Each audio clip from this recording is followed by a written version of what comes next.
Terry Brooks with Kentucky Youth Advocates.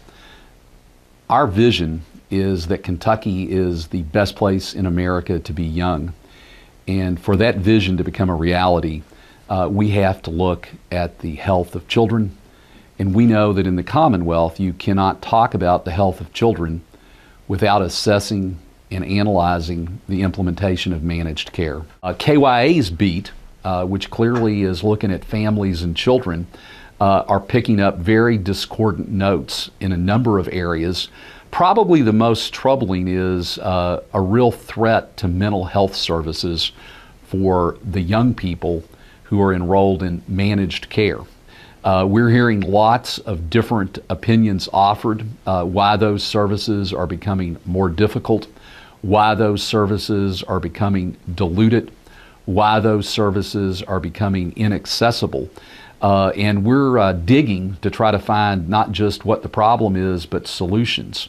But it's those early trend lines that we hope that the Cabinet is looking at. We hope that the Cabinet is engaging both providers and members around, and we hope that the Cabinet is looking for immediate solutions, not procrastinating on that. They have to be much more intentional about communicating with members. That means that they have to be sensitive to issues of timing. It means they cannot send members letters that are great only if you've recently received your doctor's certification from Harvard. They have to be much more patient and member sensitive. We know right now that, as has been well documented, that there is a emerging crisis in payment for providers.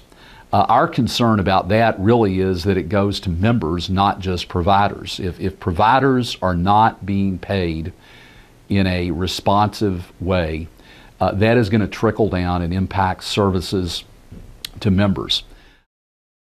I'm Dr. Sheila Schuster. I'm a licensed psychologist, and I'm the executive director of the Advocacy Action Network. The Advocacy Action Network is an umbrella organization that has several coalitions as part of it. The managed care companies that got the contracts, two of them have their own subsidiaries that deal with behavioral health. One does not. We reached out immediately on behalf of Kentucky Mental Health Coalition. We had an excellent meeting in the beginning of August. All three of the managed care companies were there. They promised us all kinds of things, and quite frankly, it's not happened.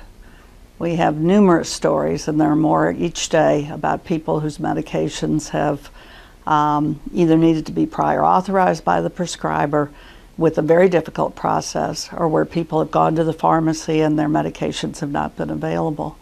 And I think what people need to understand is that with some of our consumers, if they go to the pharmacy and their medications are not available, they make some assumptions because of their illness that they're not supposed to take that medication, or that it's not good for them.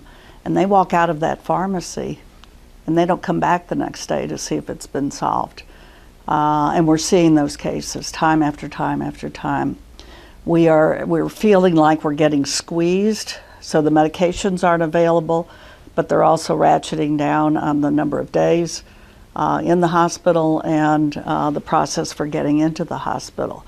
So we really feel like our behavioral health consumers and family members are really on a slippery slope here that's not going well for them. And they walk out of that pharmacy and they don't come back the next day to see if it's been solved. And we're seeing those cases time after time after time.